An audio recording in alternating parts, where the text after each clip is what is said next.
He asked for a fake divorce to save their fortune. She knew it was a trap. When Ethan Cole asked his wife for a fake divorce, he expected tears, panic, and obedience. Claire gave him exactly what he wanted: her signature, the house, the company's debt, and the illusion that he had won. What he did not know was that she had already found the hidden accounts, the other woman, and the escape plan. By the time he realized his mistake, Claire was no longer trying to save their marriage. She was building something powerful enough to bury his betrayal. "Claire, I think we should get divorced." The words landed between them with less drama than Ethan had probably intended. Outside the windows of Colbridge Trading's 38th floor conference room, Seattle was disappearing beneath a sheet of cold October rain. Ferries moved across Elliott Bay like pale shadows. The glass shook faintly whenever a gust came off the water, and the lights from the towers across Fifth Avenue blurred into streaks. Claire Lawson Cole held a ceramic coffee cup halfway to her mouth. A thin ring of steam curled upward, then vanished. She lowered the cup carefully and set it beside the quarterly cash flow report spread across the table. She did not ask whether he was serious. She did not ask whether there was someone else. She looked at the man she had been married to for 5 years and said, "Say that again."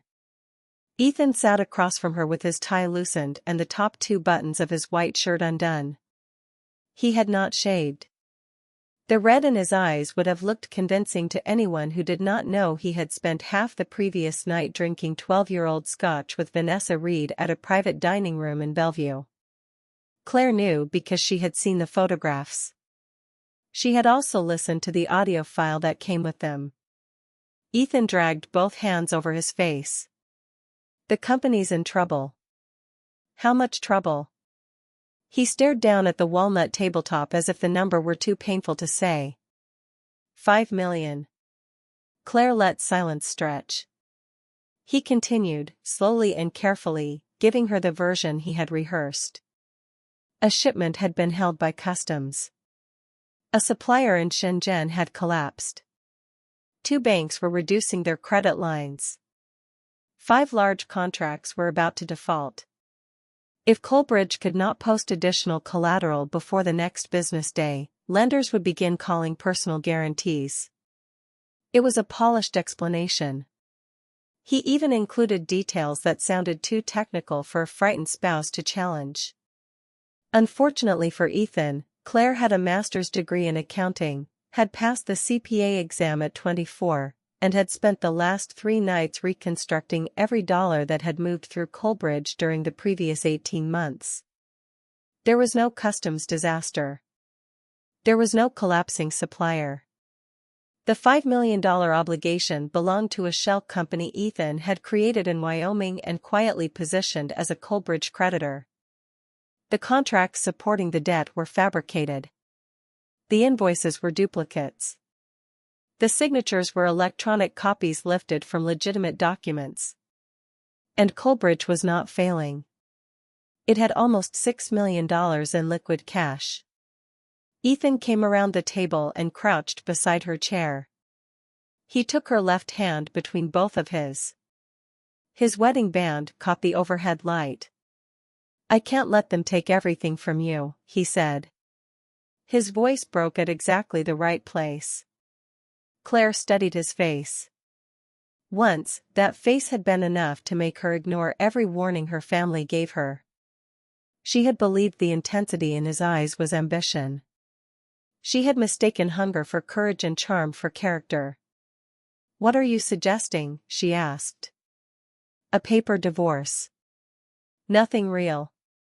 He tightened his grip on her fingers. "We move the house, the condo, the cars, and the investment accounts into your name. I assume the business debt. If creditors come after me, you're protected. 6 months from now, when I've worked out a settlement, we get married again." "You already spoke to a lawyer?" His eyes flickered once. "Just to understand our options." "Of course." He mistook her calm for shock. "Claire, I swear to you, this is temporary. You are my wife. You're the only person who has ever believed in me. That almost made her smile. 5 years earlier, Ethan had proposed in the parking lot of a 24-hour diner south of Tacoma. He had been 27, broke, and wearing a coat with a torn lining. The ring had cost 3 months of his salary. He had held it beneath the yellow parking lot light and promised that if she trusted him, he would spend the rest of his life proving she had been right. Her mother had cried when Claire announced the engagement. Her father, Robert Lawson, had not raised his voice. That had been worse. He loves what you make possible, Robert had said. I'm not sure he loves you enough to protect you from what he wants. Claire had accused him of being arrogant and controlling. She married Ethan anyway. 3 years later, Ethan left his sales job and founded Colbridge Trading, an import-export company connecting American retailers with manufacturers across Asia. The initial capitalization was $8 million. $4 million came from Robert Lawson, who had built a regional construction materials company from one warehouse into a business operating across 3 states. When Robert wired the money, he said only, "Build something worth the risk." Colbridge became profitable in its first year. Revenue tripled in the second. Ethan went from working in a rented office with folding tables to occupying half a floor in a downtown tower. People who once ignored him began calling him Mr. Cole. Claire believed she had won the argument with her father. Now Ethan knelt beside her, asking her to help him stage a divorce so he could steal the company she had helped finance. She slipped her hand from his. "All right," she said. Ethan blinked. "What?" "I'll do it." The relief came too quickly. It loosened his jaw and brightened his eyes before he remembered to look devastated. "You will?" "You're right. If the debt is real, separating the personal assets is the safest option." Claire picked up her coffee. It had gone cold. "When do you want to sign?" "I can have the settlement agreement ready tomorrow morning." "Tomorrow is fine." He reached for her again, but she stood before he could touch her. "Claire, I need you to know. I have a call." She gathered the reports and slid them into a leather folder. "Send me the address." She walked out without looking back. The elevator doors closed on Ethan's carefully arranged expression of grief. By the time Claire reached the lobby, he was already calling Vanessa. She knew because she had left a second phone beneath the conference room credenza, its recorder running. In the underground garage, Claire sat behind the wheel of her white Audi and listened through wireless earbuds. "She agreed," Ethan said. Vanessa laughed. "I told you she would. You scare her with a number big enough, and she'll do whatever you say. We sign tomorrow. Once the settlement is filed, I'll move the operating cash through North Pacific Holdings. By the time anyone starts asking questions, we'll be gone." "What about the debt?" "It stays with Colbridge, and Colbridge stays with Claire. The divorce papers say I'm assuming it, but that doesn't stop the lender from going after the company, the guarantors, or anything she owns after I disappear." "And your clients?" "I am the clients. I take the contact list, the vendor relationships, and the cash. We set up again in Malaysia under a new name." Vanessa's voice softened. "You're sure she won't figure it out?"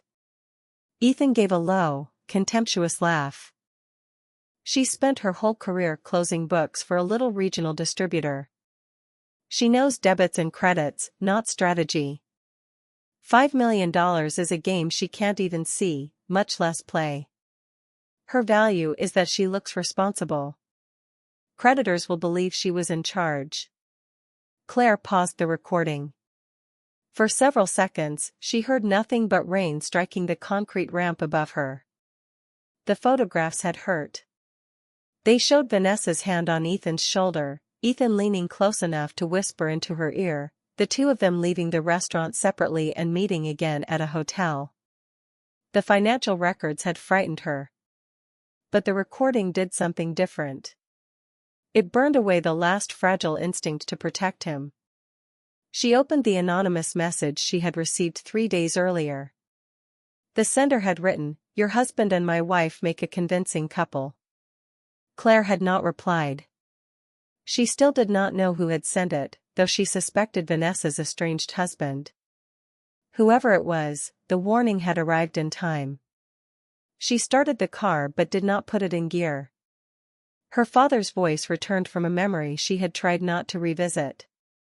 The night before her wedding, Robert had stood in the doorway of her childhood bedroom and said, "You've always needed to hit the wall yourself before you believe it's there. That's your nature. Just promise me something. When you hit it, don't sit on the ground and cry. Tear the wall down and keep walking." Claire rested both hands on the steering wheel. Then she called him. He answered on the second ring. "Claire? I need to borrow money." There was a brief pause. "How much?" "I don't know yet." "What happened?" Her throat tightened. She had spent years defending Ethan to her family. Saying the truth aloud felt like admitting that every warning had been right. "Dad, I can't explain tonight." Robert did not push. "Come to the house," he said. "Your mother is asleep. I'll make coffee." She drove across the floating bridge to Mercer Island while the rain turned heavier. At her parents' kitchen table, she played the recording. Robert listened without interrupting. He sat perfectly still, one hand around a mug he never lifted. When Ethan's voice said her value was that she looked responsible, Robert's thumb pressed so hard against the ceramic handle that his knuckle turned white. When the recording ended, Claire waited for anger. What she saw instead was grief. "I'm sorry," he said. She looked down. "You were right. That isn't what I'm sorry for." Her eyes filled before she could stop them. Robert moved around the table and pulled her against his chest. Claire had not cried in his arms since college. She tried to apologize for that too, but the words broke apart. He let her cry without telling her to be strong. When she finally sat back, he placed a legal pad in front of her. "What do you want?" he asked. "I want to stop him." "That's not the same as knowing what you want."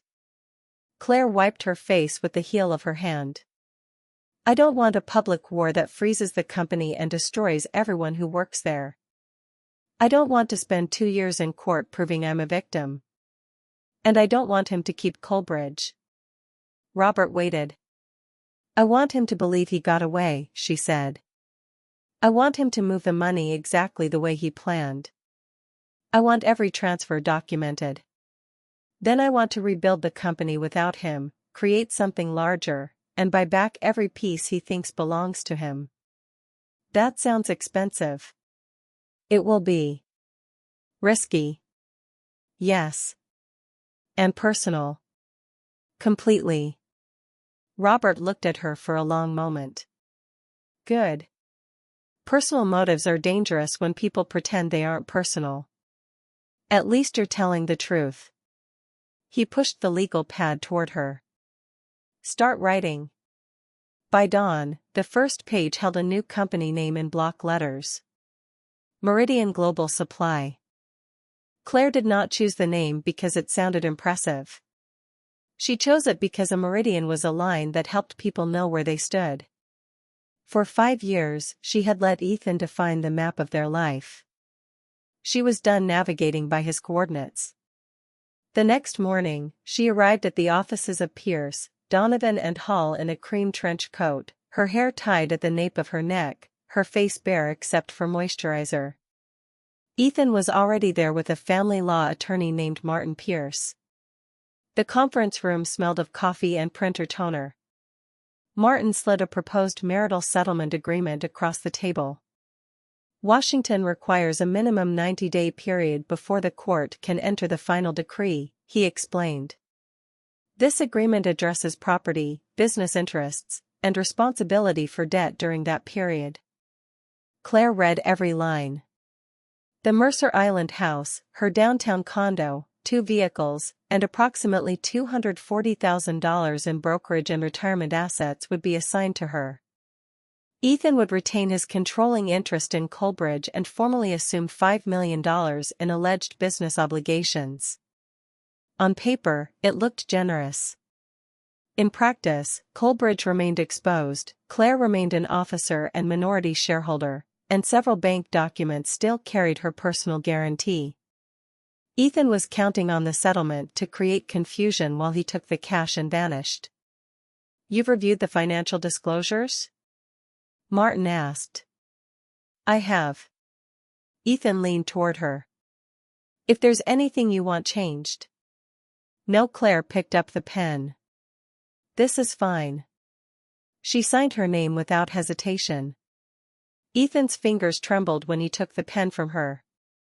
It was the only honest reaction he showed all morning. The petition was filed that afternoon. 3 days later, $6 million left Coalbridge through a series of transfers to North Pacific Holdings. From there, the money moved to accounts in Singapore and Malaysia. The transactions were rushed, poorly documented, and disguised as advance payments for inventory that did not exist. Claire downloaded everything. Invoices. Wire instructions. Login records. IP addresses. Board consents with forged signatures. Emails Ethan had deleted but failed to remove from the server archive. She made 3 encrypted copies and gave one to a white-collar defense attorney her father trusted. She gave another to a forensic accountant. The third went into a safe deposit box. She did not confront Ethan. She let him continue believing she was numb. During the 90-day waiting period, he slept in the guest room and took calls on the balcony. He told her he was negotiating with lenders. In reality, he was finalizing visas, rental agreements, and a new company registration in Kuala Lumpur. Claire watched him pack his favorite suits into garment bags and claim he was traveling to Los Angeles for meetings. On the morning the divorce decree became final, they met outside the courthouse. Ethan held the stamped papers and looked at her with solemn eyes. "This isn't the end." "No," Claire said. "It isn't." He believed she meant they would remarry. 2 days later, he left the country with Vanessa. By then, Claire had already begun the first stage of rebuilding. Coalbridge's employees learned the truth in fragments. Ethan had gone overseas. The operating accounts were nearly empty. Vendors were demanding payment. A bank had frozen the remaining credit line. 2 major retailers had suspended orders. The office that once buzzed with calls fell silent. On Claire's first morning as acting chief executive, 7 employees waited in the conference room. Some looked frightened. Others looked angry. Mark Jensen, the senior logistics manager, folded his arms. "Are we getting paid Friday?" "Yes." "With what money?" "My money." He studied her. "And the week after that?" "We earn it." A few people exchanged glances. Claire stood at the head of the table, not behind it. "I'm not going to tell you everything is fine." "It isn't." Ethan removed funds without authorization and left the country. "We have enough financing to cover payroll for 12 weeks. During that time, we either rebuild the business or close it in an orderly way." "Are you suing him?" someone asked. "Not today." Mark shook his head. "He stole $6 million, and you're not suing him?" "I said not today." Claire opened a folder. "Here's what we are doing instead. We are contacting every vendor by noon. No one gets lied to. No one gets ignored. We will confirm balances, propose written payment schedules, and honor every legitimate obligation. We will also identify every customer contract Ethan tried to divert." "And if customers follow him?" Then we build relationships that do not depend on one man's phone. The room remained tense, but no one left. That afternoon, Claire met the first vendor in person. His name was Miguel Alvarez. He owned a refrigerated trucking company in Kent and was owed $380,000. He arrived with his daughter, who handled the company's books, and a lawyer who carried a thick demand letter. Miguel did not sit. "Your husband told us payment was coming for 6 weeks," he said. "Now he's gone." "Ex-husband," Claire corrected quietly. "I don't care what he is. I have drivers, fuel bills, insurance. I cannot finance your disaster." "You shouldn't have to." Claire slid a reconciliation statement toward him. "This is the amount our records show. It includes every load, every detention charge, and the late fees in your contract. If you agree that the number is correct, I will pay 25% Friday and the rest in equal installments over 90 days. Miguel's daughter checked the pages. "Where's the money coming from?" "A secured bridge loan to Meridian Global Supply." Miguel frowned. "What is Meridian?" "My new company." "So you're moving the good business somewhere else and leaving us with the old debt?" No, Claire met his eyes. "Meridian is financing Coalbridge. In return, it will receive a lien on Coalbridge's assets and the option to acquire it. Your agreement will be guaranteed by both companies and by me personally." Her attorney placed the guarantee on the table. Miguel stared at it. "You would sign this?" Claire uncapped her pen. "I already did." For 3 months, she repeated versions of that conversation with freight companies, packaging suppliers, customs brokers, warehouse operators, and software vendors. Some shouted. Some threatened suit. Some assumed she was another liar. Claire never asked them to trust her. She gave them dates, documents, collateral, and direct access to her finance team. By the end of the first month, nearly every major creditor had agreed to a payment plan. By the end of the third, every legitimate debt was paid. The money came from 3 sources: Claire's savings, a loan from Robert, and an investment from Victor Hale. Victor was 63, silver-haired, and known throughout the Northwest manufacturing community for buying companies everyone else considered too difficult. He had been Robert's friend for nearly 30 years, though the two men argued often enough to sound like enemies. Victor read Claire's business plan in a private room at the Rainier Club. The plan was 87 pages long and included supplier maps, capital requirements, regulatory risks, warehouse projections, and a 5-year acquisition strategy. When he finished, he removed his reading glasses and looked at her across the table. "Your father says you never lose," he said. "My father exaggerates." "No. He understates. That's his version of humility." Victor tapped the plan. "You built this in how long?" 17 days. "And you want $20 million. $5 million now. The rest in committed capital tied to milestones. For a company that does not yet exist. For a platform that will own the customer relationship, sourcing, transportation, compliance, overseas warehousing, and last-mile distribution. Traditional importers survive on spreads. Meridian will earn across the chain." Victor leaned back. "Why will retailers trust you after Coalbridge?" "Because Coalbridge's failure was not operational. It was governance. I know exactly where the controls broke because I was the person who found them." "And Ethan? What about him? Is this business a way to destroy him?" Claire considered lying. Victor would have recognized it. "Partly." He smiled. "Better answer." He signed the term sheet that evening, with 2 conditions. Meridian would hire an independent controller, and Claire would submit every related party transaction to board review. The first rule of rebuilding after betrayal: Victor said, is not assuming you are incapable of betraying yourself. Claire remembered that sentence. Her next call was to Daniel Brooks. Daniel had been her closest friend in high school, the person who competed with her for every academic award and celebrated when she beat him.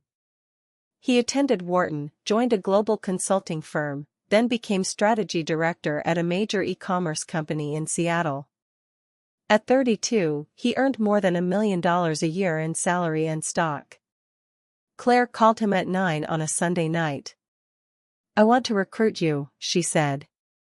He laughed. That is a dangerous opening. I'm serious. So am I. What are you building? A supply chain company. You and half of LinkedIn. One that owns the chain instead of stitching together vendors and calling it technology. There was a pause. Daniel knew enough about her to hear the difference between an idea and a decision. What happened? He asked. My marriage ended. I heard. His tone changed. I'm sorry. Don't be. Ethan took the money from Coleridge and left the country. I'm rebuilding. Daniel was silent for several seconds. How much can you pay me? I can't match your salary. That was not the question. I'll give you 15% of the company, subject to vesting. You help me build it, and we take it public. This time his silence lasted much longer. Claire, he finally said, do you understand how insane that sounds? Completely. You are newly divorced. Your old company is nearly insolvent. You have no international warehouse network, no proprietary software, and no operating team. Not yet. And you think I should leave one of the safest executive jobs in Seattle because you say we're going public? Yes. Why would I believe you? Because you know me. Daniel exhaled. That is not a financial argument. No. It's the only argument I have that your current employer can't beat. He joined Meridian 6 weeks later. Years afterward, Claire asked what had persuaded him. He said it was not the equity or the plan. It was the text you sent after we hung up, he told her. You wrote, anything another person gives you can be taken away. What you build into yourself cannot. I figured anyone who could write that while her life was collapsing might actually be worth betting on. Meridian began in a subleased office above a print shop in Georgetown. The floors sloped. The heating failed twice in December. The conference room was separated from the kitchen by a folding divider. Claire loved it. There were no photographs of Ethan, no furniture he had selected, no plaque celebrating Coleridge's first $1 million quarter. Every desk represented a choice she had made after the truth.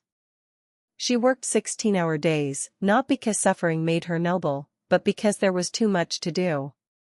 She negotiated produce contracts at 5 a.m. with suppliers in California. At lunch, she met lenders. At midnight, she reviewed warehouse bids from Singapore and Kuala Lumpur. Daniel built a market entry strategy around food and temperature-sensitive products, categories where reliability mattered more than the cheapest quote. Mark Jensen left Coleridge and joined Meridian to design the logistics network.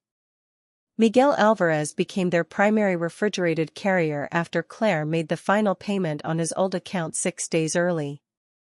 The first breakthrough came from Cascade Harvest Foods, a frozen meal manufacturer that had lost 2 Asian distributors in 1 year. Their chief operating officer, Dana Whitaker, listened to Claire's presentation with visible skepticism. You want us to give a new company exclusive rights in 6 countries, Dana said. Your balance sheet is 3 months old. Our balance sheet is young, Claire replied. Our team is not. Your former company almost defaulted on half the freight market in Seattle. My former husband stole from it. Dana raised an eyebrow. That distinction may matter to you. It does not matter to my board. Claire opened a second binder. Then show them this. We have committed warehouse space in Port Klang and Singapore. We have temperature monitoring from pickup to final delivery. We have backup carriers in every lane. If a shipment goes out of range, you see the alert at the same time we do. And Meridian will guarantee the first $2 million of inventory. With what? Cash collateral from Victor Hale. For the first time, Dana looked interested. The contract took 7 weeks to negotiate. When the final signature came through at 11:47 p.m., Claire was alone in the Georgetown office. She read the email twice, then walked into the dark warehouse area and sat on an unopened crate. She expected triumph. Instead, she thought of the night Ethan proposed and how certain she had been that their future would be built together. Grief arrived without permission. It was quieter than rage and more difficult to fight. Claire pressed both palms over her face and cried for 5 minutes. Then she washed her face in the breakroom sink and called Daniel. We got Cascade, she said. He shouted so loudly she had to move the phone away from her ear. Within 4 months, Meridian secured exclusive or preferred arrangements with 3 major American food producers. Those contracts helped Daniel negotiate with one of Southeast Asia's largest retail groups.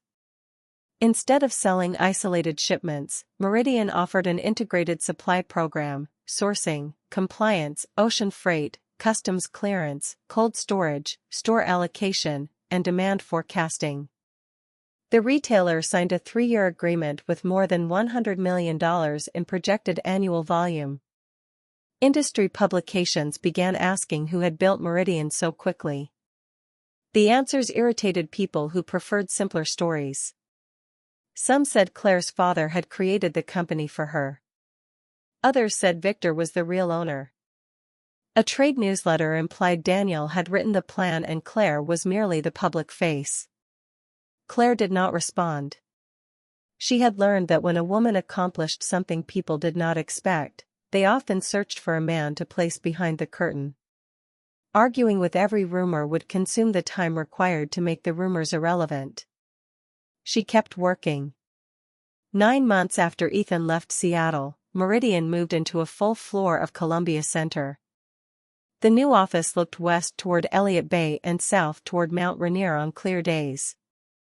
The reception wall carried the company name in brushed steel letters. Meridian Global Supply. Coalbridge, meanwhile, survived as a weakened but valuable shell. It still held licenses, vendor registrations, and long-standing customer contracts. Claire had stabilized its debts, installed new management, and transferred healthy business to Meridian under board-approved agreements. From the beginning, she intended to acquire it. Not destroy it. Acquire it. Coalbridge held $4 million her parents had risked, 5 years of her own labor, and the trust of employees who had stayed when leaving would have been easier. She did not want Ethan's fraud to become the company's final chapter. She wanted his name removed from its future. While Claire rebuilt in Seattle, Ethan discovered that stealing a company's cash was not the same as possessing the skill that had created it. His first months in Kuala Lumpur felt like a reward. He and Vanessa rented a service apartment with a rooftop pool. He registered a trading company called Pacific Arc Imports, leased office space, hired 5 employees, and posted photographs from hotel lounges with captions about new beginnings. Then reality began collecting its debts. His first shipment of small appliances was held at Port Klang because the products lacked required safety certifications. Penalties, storage charges, and legal fees consumed more than $400,000. A businessman introduced through an expatriate network offered him exclusive distribution rights to a popular snack brand. Ethan invested $2 million before learning that the authorization documents were counterfeit. He sued and discovered the company had no recoverable assets. Vanessa's patience lasted as long as the money did. At first, she complained about the apartment. Then about his temper. Then about the fact that he spent every dinner staring at spreadsheets and insisting the next deal would repair the last one. One morning, she packed 2 suitcases and told him she needed to return to the United States to handle her divorce. She never returned. Ethan learned from a mutual acquaintance that she had moved to another Malaysian city with an older expatriate who owned rubber plantations and processing facilities. The man was not as handsome as Ethan, the acquaintance said, as though that detail might help. But he owned real factories, real land, and a business that produced cash. That night, Ethan drank until 3 a.m. and threw empty bottles against the wall of his apartment balcony. Security came twice. The second time, the building manager threatened eviction. When the anger emptied out, memory took its place. He remembered Claire grinding coffee before dawn because he hated the machine at the office. He remembered her ironing his shirts while reviewing vendor reports. He remembered the way she placed a glass of water and 2 aspirin beside the bed after corporate dinners, even when she was angry enough not to speak to him. He had considered those acts proof that she needed him. Now, alone in a rented apartment 12 time zones from home, he understood they had been proof that she had loved him. The distinction arrived too late. He did not call her. Shame stopped him at first. Pride took over afterward. Then, in September, a former Coalbridge customer named Paul Mercer called while Ethan was standing in a convenience store deciding whether to buy instant noodles or skip dinner. "Did you sell Coalbridge?" Paul asked. Ethan gripped the phone. "What are you talking about?" "Meridian is negotiating to buy the remaining shares." "I assumed you knew." "Meridian?" "Meridian Global Supply. They cleaned up Coalbridge's debt months ago. Business is back. They've got federal procurement work and contracts all over Southeast Asia. The acquisition price going around is $30 million. Ethan nearly dropped the basket in his hand. $30 million? That's what I heard. Who owns Meridian? Paul hesitated. Your ex-wife. The fluorescent lights above Ethan seemed suddenly too bright. He left the store without buying anything and returned to the apartment. His laptop took forever to start. When it finally did, he searched Meridian Global Supply. The results multiplied faster than he could process them. A feature in a logistics journal described Meridian's full-chain cold storage platform. A photograph showed Claire ringing a ceremonial bell at the opening of a warehouse near the port of Seattle. Another article quoted Daniel Brooks discussing a strategic partnership with a Fortune 500 retailer. There were pictures of Claire at conferences in New York, Singapore, and San Francisco. Her hair was shorter. Her suits were sharper. She looked calm in every photograph, not because the camera had caught her at the right moment, but because calm had become part of her authority. Ethan studied Meridian's business model and felt cold spread through his chest. It resembled Coalbridge in the way a finished bridge resembled a pile of lumber. She had taken every weakness in his company and turned it into a design principle.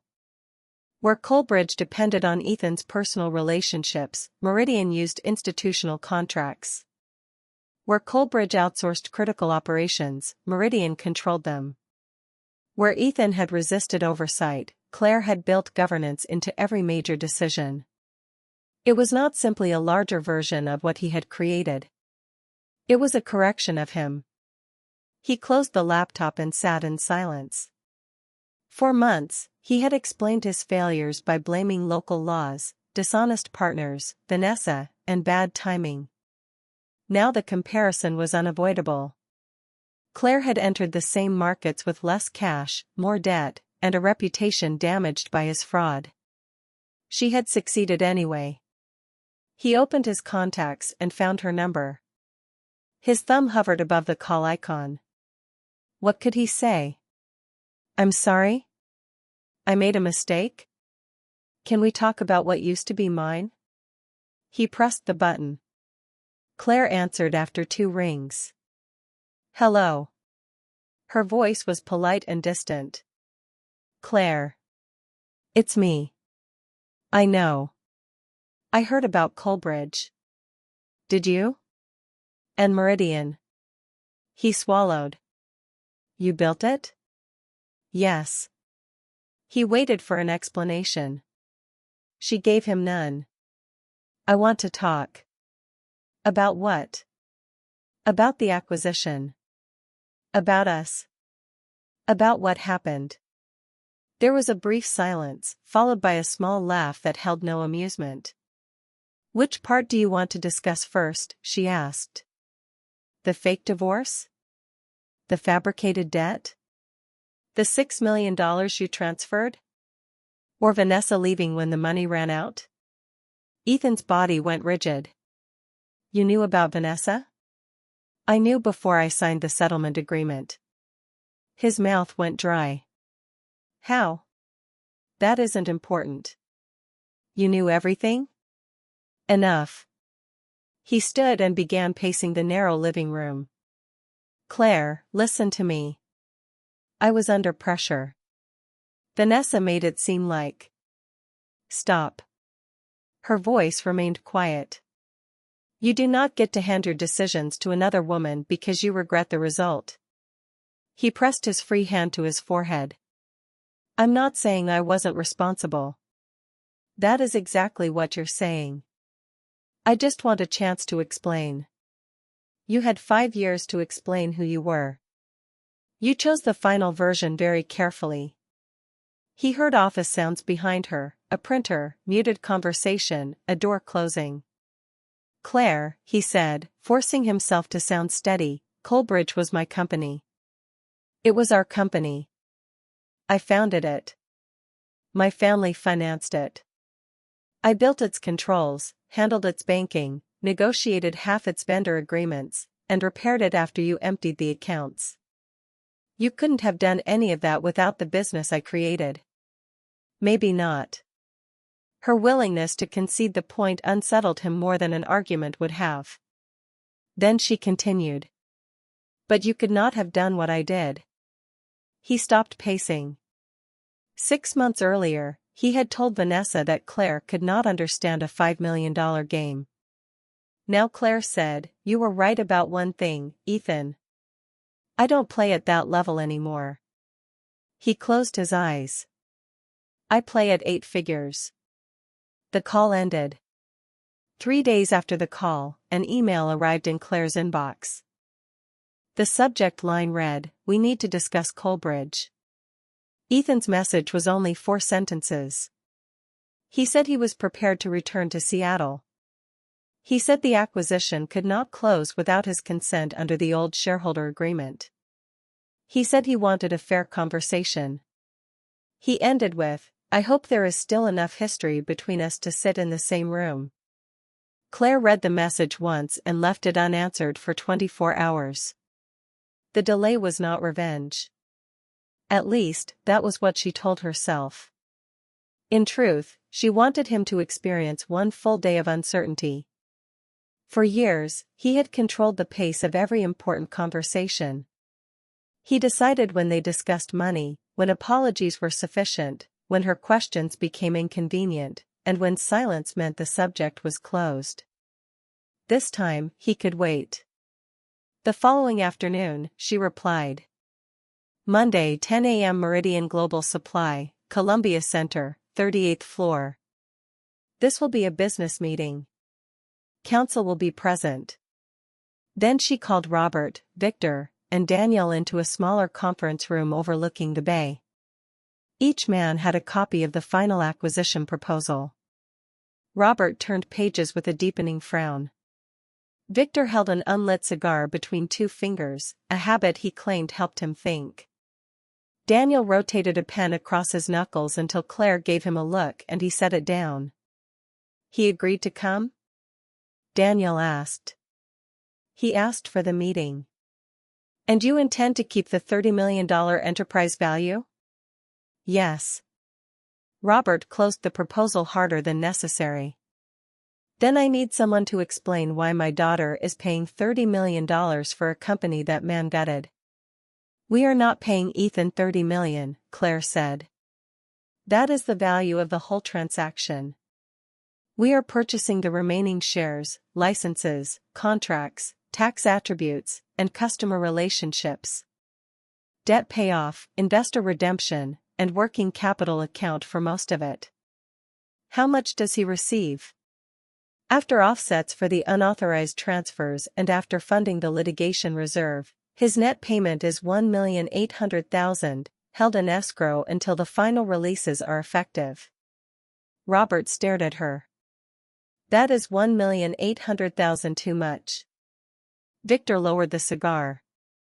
Emotionally, yes. Legally and commercially, no. Robert turned on him. You are enjoying this. I enjoy being correct.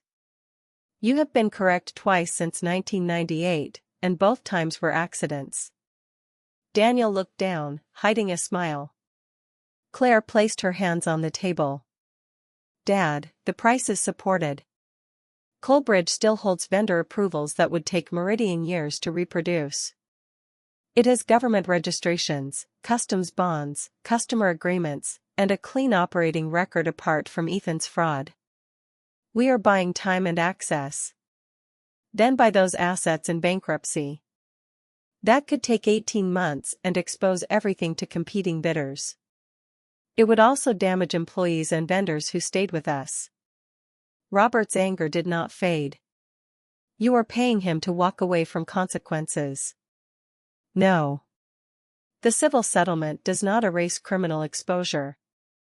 He is receiving value for valid shares, reduced by what he took. Whether authorities act is not mine to promise. Then why do this at all?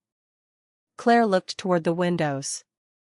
The afternoon sun had broken through, turning the water beyond the towers into a hard silver surface. Because Coalbridge still keeps me awake, she said. No one interrupted. For months, every time I closed my eyes, I saw that conference room. I heard him telling me the company was failing. I saw myself signing the settlement while he thought I was too weak to understand it. I kept thinking about the $4 million you gave us and all the times I defended him to you. Robert's expression shifted. Claire continued. I know the rational answer is to let Coalbridge die and focus on Meridian. If I were advising another CEO, that might be my recommendation. But I am not another CEO. Coalbridge was the place where I made the worst mistake of my life, and it was also the place where I learned I could survive it. She tapped the proposal. I want it back. Not because it is his. Because it was never only his. I want to take the company that nearly buried me, make it honest, and put it inside something stronger. Then I want to remove his control permanently. Robert looked at her for a long time. What happens after you get it? He asked. We rename it Meridian Trade Services. We preserve employee tenure and vendor contracts. Its old brand disappears over 12 months. And his name? Removed from governance records, marketing, and company history except where legally required. Victor leaned toward Robert. She knows what she wants. That is more than most executives know before spending 10 times this amount. Robert's jaw tightened. Meaning what? Meaning your daughter is better at this than you are. Daniel turned his chair slightly toward the window. Robert stared at Victor. You invest one check and suddenly you raised her? No. If I had raised her, she would smoke better cigars. The tension broke just enough for Claire to breathe. Robert shook his head, but the anger had left his face. Fine. I still hate the payment. So do I, Claire said. You don't look like it. I have learned that looking calm is useful. He gave her a tired smile. Your mother says the same thing before she reorganizes the entire house. Then his expression became serious again. I will be in the meeting. Dad. I will not interfere. I will not threaten him. I will sit there and make sure he sees exactly who stood behind you after he tried to leave you alone. Claire nodded. All right. Monday morning arrived clear and cold. Ethan reached Columbia Center 35 minutes early. He wore a navy suit Claire recognized immediately when security sent her the lobby camera image. She had helped him choose it for his first national retail conference. At the time, he complained about the price until she reminded him that people selling trust could not look careless. The suit fit differently now. He had lost weight. His face looked older, sharpened by months of poor sleep and cheaper food. The confidence he once carried into every lobby had become a posture he had to remember to hold. At the security desk, he gave his name and looked upward through the atrium. The elevator carried him to the 38th floor. When the doors opened, he faced Meridian's brushed steel logo and a reception area of stone, warm wood, and glass. Beyond the windows, Seattle stretched beneath a pale blue sky. A receptionist stood. Good morning. May I help you? I'm Ethan Cole. I have a 10 o'clock meeting with Claire Lawson. The receptionist checked her tablet. Yes, Mr. Cole. Please follow me. She led him along a corridor bordered by glass-walled workrooms. Analysts reviewed shipment dashboards. A sales team stood around a digital map of Southeast Asia. 2 employees spoke with a customs broker in Singapore through a video wall. Ethan slowed without meaning to. Coalbridge had once felt alive like this. Its busiest season filled the office with ringing phones and shouted questions. He had loved walking through that energy and knowing every person depended on his decisions. He had confused being central with being necessary. The receptionist opened the door to the main boardroom. Claire sat at the head of the table in a white silk blouse with the sleeves folded neatly below her elbows. Her dark hair touched her shoulders. A rose gold watch rested at her wrist, the same one her mother gave her when she made partner at her accounting firm years earlier. Danielle sat to her left. Meridian's outside counsel, Rachel Kim, sat to her right with a stack of documents. Victor occupied a chair near the windows. Robert's place was temporarily empty. A single chair waited on the opposite side of the table. Ethan understood the arrangement at once. This was not a reunion. It was not even a negotiation between equals. Sit down, Claire said. He approached the chair. Claire. Ms. Lawson is appropriate in this meeting, Rachel said, before Claire needed to correct him. Ethan looked at Claire. Ms. Lawson. She inclined her head. He sat. For a few seconds, no one spoke. The room's ventilation system made a soft, steady sound. Far below, traffic moved through downtown as if nothing important was happening. Rachel began. You received the stock purchase agreement, civil settlement, escrow instructions, mutual business releases, and cooperation terms last Thursday. Have you reviewed them with counsel? I reviewed them. With counsel? My attorney is available by phone. Rachel's expression did not change. We advised you in writing to have counsel present. I understand. Claire opened the agreement. Do you have a commercial objection to the terms? Ethan glanced at the numbers. He had studied them for 3 nights. The offer valued Coalbridge at $30 million but treated the $6 million he transferred as an advance against his proceeds. Additional offsets covered taxes, legal costs, forged documents, and liabilities arising from Pacific Arc's attempts to solicit Coalbridge customers. He would leave with less than $2 million, assuming no further claims. Once, he would have called that an insult. Now it was more money than he had left anywhere in the world. The valuation is low, he said. Daniel's eyebrows rose. Based on what analysis? Coalbridge's customer list alone is worth more. The customer list you copied before you left? Daniel asked. The one Meridian has already replaced with signed institutional agreements? Ethan ignored him. I built the company. And damaged it, Claire said. The offer reflects both facts. He leaned forward. You would not have Meridian without what I started. That may be true. Her answer stopped him. Claire had no need to erase his contribution. She had already exceeded it. He looked at the agreement again, then closed it. I did not come all the way back for a discussion about valuation. No, Claire said. You came because you need the money. His face tightened. She continued, what do you want to ask? Ethan had rehearsed several speeches on the flight from Kuala Lumpur.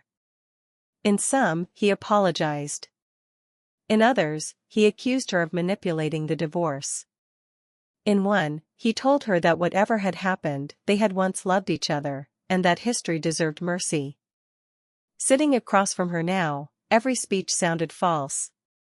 He chose the only question that had not left him since their phone call. When did you know? Claire folded her hands. 3 days before you asked for the divorce, I received photographs of you and Vanessa at a restaurant in Bellevue. Ethan's eyes moved once toward the windows, then back. From whom? I never confirmed it. Probably her husband. And that was enough for you to search the company records? It was enough for me to stop assuming your explanations were true. She told him about the all-night review of the financial system. The shell company. The duplicated invoices. The fake debt. The hidden accounts. She did not dramatize the discovery. She described it the way an auditor might explain control failures to a board. That made it worse. You knew before I proposed the settlement, Ethan said. Yes. And you signed anyway? Yes. Why? Because I wanted the divorce. The answer hit him with more force than he expected. He had imagined Claire signing because she loved him too much to doubt him. Even after learning she knew, some part of him assumed she had participated in the plan to gain leverage, not because she truly wanted him gone. He looked at her face and found no hesitation.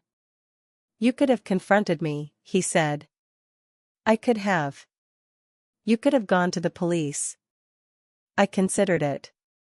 But you let me leave. I did. His voice rose. You let me put money into Pacific Arc. You let me make decisions based on the belief that Coleridge was finished. Daniel leaned back, incredulous. Are you blaming her for not stopping you from spending stolen money badly?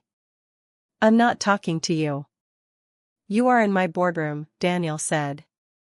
That makes it difficult to avoid. Claire lifted one hand, and Daniel fell silent. She looked at Ethan. You are asking why I did not save you from your plan. I'm asking whether this entire year was designed to destroy me. No. You built a competing company, took my employees, took my vendors, and now you are forcing me to sell.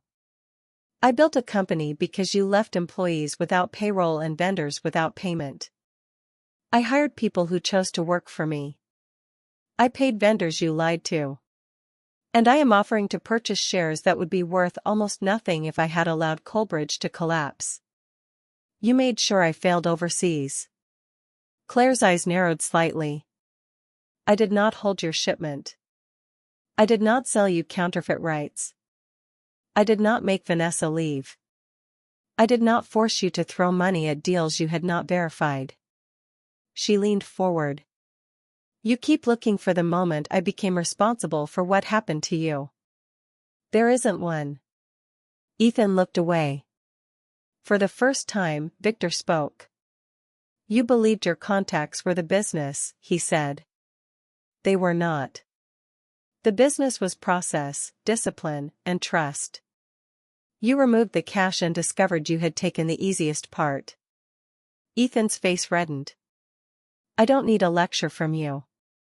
No, Victor said. You need a signature line. The lecture is free. The door opened. Robert entered wearing a charcoal suit and carrying a plain manila envelope. He had spent most of his life in factories, warehouses, and construction offices, places where authority came from being the person who could solve the problem when equipment failed or money ran short. He did not need the polished restraint of the others. Ethan stood automatically. Robert. Robert stopped beside the table. Do not call me Dad. The words were not loud, but Ethan flinched. From the day you decided my daughter's trust was an asset you could liquidate, you stopped being part of my family. Ethan lowered his eyes. I know I hurt her. No. You know you failed. That is not the same thing. Claire watched her father carefully. He had promised not to interfere, yet every muscle in his face carried the effort of restraint. Robert placed the envelope beside the agreement. This contains copies of the wire records, forged approvals, server logs, and messages between you and Vanessa discussing the transfer, he said. Claire's attorneys have the originals. So do independent forensic accountants. Ethan's hand tightened on the edge of the table. Rachel spoke before the moment could become something else. To be clear, Mr. Cole, the civil settlement does not offer immunity from government action. It resolves claims among the private parties and requires your full cooperation. If you reject it, Meridian and Coalbridge will proceed with civil litigation immediately and preserve all available referrals to law enforcement and regulators. You said I would get $1.8 million, Ethan said. Into escrow, Rachel replied. Released after the share transfer, account disclosures, document delivery, and compliance with the cooperation agreement. And if I sign, Claire agrees not to sue me personally? Coalbridge and Meridian release specified civil claims after your obligations are complete. Claims based on undisclosed conduct are excluded. Ethan looked at Claire. So this is mercy? No, she said. It is efficiency. He laughed once, without humor. You always did know how to make cruelty sound professional. Something moved across Claire's face, not pain exactly, but recognition. When you asked for a fake divorce, she said, you expected me to lose the house, the company, and my reputation while you started over with someone else. You called that protecting me. Ethan said nothing. I am not asking you to call this kindness. I am asking you to stop pretending consequences are cruelty because they finally reached you. The room became quiet again. Ethan opened the agreement to the signature page. His hand hovered over the pen. What happens to Coalbridge? He asked. It becomes Meridian Trade Services, Claire said. Employees stay. Contracts stay. The old brand is retired. And my name? Removed wherever we have the legal right to remove it. He nodded slowly. That, more than the money, seemed to break something in him. For years, Coalbridge had been proof that he had escaped the cramped apartment, the unpaid bills of his childhood, and the humiliation of being the poorest person in every room. He had placed his name on office walls, conference badges, and magazine profiles because the name itself felt like victory. Now Claire would keep the company and erase the monument. Ethan picked up the pen. Before he signed, he looked at her one last time. Did you ever love me? The question was so different from everything else that Rachel glanced down at her papers. Daniel turned toward the window. Even Robert's expression changed. Claire did not answer immediately. Yes, she said at last. Completely. Ethan's breath caught. That is why what you did worked for as long as it did. He looked down. I loved you too. No, Claire said, and there was no anger in it. You loved being believed in. You loved the life we built around you. Maybe sometimes you loved me inside that life. But when loving me required you to give up something you wanted, you chose yourself every time.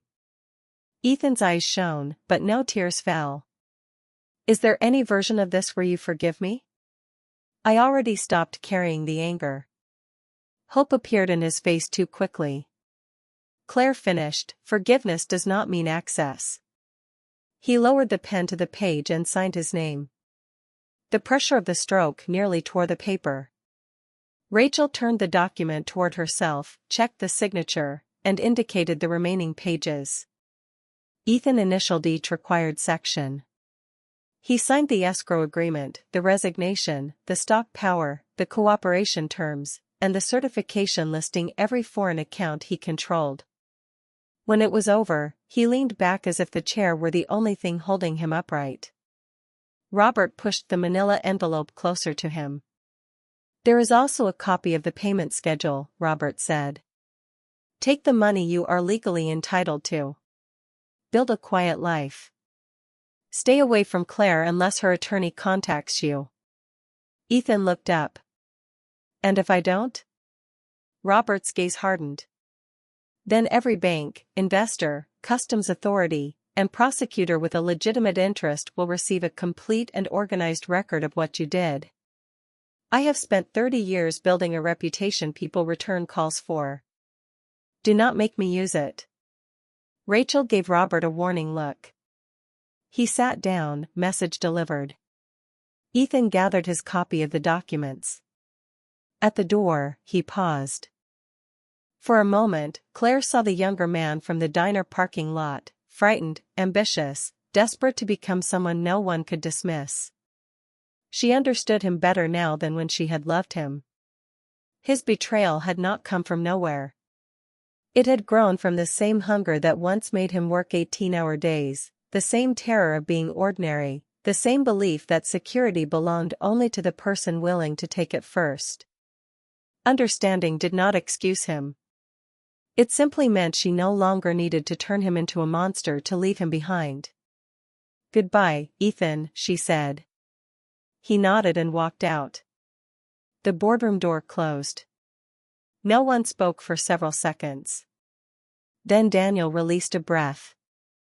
I have been in hostile acquisitions that felt more cheerful. Victor picked up his cigar. That was cheerful. No one sued during the meeting. Robert ignored both of them and looked at Claire. Are you all right? She considered the question. For months, she had imagined this moment as a clean emotional ending. Ethan would sign. Coleridge would return to her control. The pressure in her chest would disappear. Instead, she felt tired. Not defeated. Not triumphant. Just finished. I think so, she said. Robert came around the table and kissed the top of her head. Your mother made enough food for 20 people. She believes corporate closings require lasagna. Claire laughed, and the sound surprised her. Of course she does. Within 6 weeks, the transaction closed. Meridian paid the final vendor obligations, redeemed minority shareholders, and moved Coleridge's employees into renovated offices 2 floors below Meridian's headquarters. The old blue and silver logo came down on a Friday evening. Claire stayed to watch. 2 installers removed the metal letters one at a time. COLE. For 5 years, those letters had been attached to every success she helped create. Seeing them stacked on the floor did not feel like revenge. It felt like correcting the label on something that had always contained more than one person's work. On Monday morning, a new sign went up. Meridian Trade Services. Mark Jensen gathered the former Coleridge team near reception. Miguel Alvarez arrived with his daughter. Dana Whitaker flew in for the reopening. Victor complained that the coffee was weak. Robert stood beside Claire's mother, Elaine, who cried before anyone had said a word. Claire did not give a long speech. She thanked the employees who stayed, the vendors who extended time, the investors who demanded discipline, and the family members who offered help without taking control. Then she said, "A company is not the person whose name is on the wall. It is the promises people keep when keeping them becomes difficult. This company has been given another chance. We will earn it." After the applause, everyone moved toward the food Elaine had arranged across 3 tables. Daniel found Claire standing near the windows. "You did it," he said. "We did it. You are allowed to take 1 sentence of credit. I signed several documents taking credit." He smiled. "What happens now?" Claire looked across the office. Employees who once expected layoffs were arguing over slices of lasagna. Robert and Victor were debating warehouse automation. Her mother was trying to send catering trays home with people who had nowhere to put them. "Now we run the company," she said. "That is disappointingly sensible. I can invent a dramatic expansion if you need one." "Please don't. I have not slept since Singapore." They stood together in comfortable silence. There was no sudden romance, no promise that another man would repair what Ethan had broken. Claire did not need her life to rush toward a replacement ending. Daniel was her partner, her friend, and one of the few people who understood how much fear existed beneath her composure. That was enough. Months later, Ethan sent one final email through his attorney. He had complied with the account disclosures. The escrow payment had been released. He intended to remain overseas and work as an employee for a small distribution business rather than start another company. At the bottom, he added a personal sentence. "I understand now that losing you happened before the divorce. I lost you the first time I decided your trust was something I could spend." Claire read it twice. She did not reply. She printed the email, placed it in the legal archive, and returned to a forecast for Meridian's new West Coast distribution center. The following spring, Meridian's board approved the purchase of a cold storage facility outside Tacoma. The project would create more than 100 jobs and give the company control over one of the last major pieces of its domestic network. At the groundbreaking ceremony, Robert stood beside Claire in the wind while photographers arranged the executives around ceremonial shovels. "You know," he said quietly, "I wish none of this had happened to you." Claire looked across the construction site. Excavators waited beyond the temporary stage. Employees in hard hats gathered near the fence. Behind them, Mount Rainier rose white against a clear sky. "So do I," she said. Robert seemed surprised. She smiled. "People always want pain to become a gift after we survive it. Sometimes pain is just pain. I would rather have learned all of this without losing 5 years and a marriage. But I did lose them. I can't change that. I can decide what those years buy me now." Robert nodded slowly. "And what did they buy?" Claire watched Daniel arguing with a contractor about the stage schedule, Victor refusing to wear a hard hat because it flattened his hair, and her mother handing bottled water to people who had not asked for it. "They bought clarity," she said. "Expensive clarity." When the photographer called them forward, Robert offered his arm. Claire took it. The cameras flashed as the shovels broke the first line of earth. Later that evening, Claire returned alone to the 38th floor. Most of the office lights were off. Seattle glowed beneath the windows, ferries crossing the dark water in slow lines. Her desk held a framed photograph from Meridian's first opening day in Georgetown. 23 employees stood crowded together in the old warehouse, smiling beneath fluorescent lights. Claire was in the center, looking exhausted and happier than she had realized at the time. Beside it sat the original legal pad from her father's kitchen. The first page still carried the words Meridian Global Supply in black ink. Beneath the name were notes written before dawn: protect payroll, secure vendors, document everything, build controls, never depend on one person. At the bottom, in smaller handwriting, she had written a sentence she did not remember adding. Do not become cruel just because he was. Claire traced the words with one finger. She had not destroyed Ethan. She had allowed him to meet the natural weight of his own choices. She had not won because he failed. She had won because his failure no longer defined the limits of her life. The phone on her desk buzzed with a message from her mother asking whether she had eaten dinner. Claire smiled and typed back that she was leaving now. Before turning off the lamp, she looked once more at the city. 5 years earlier, she had believed love meant placing her future in another person's hands and trusting him not to drop it.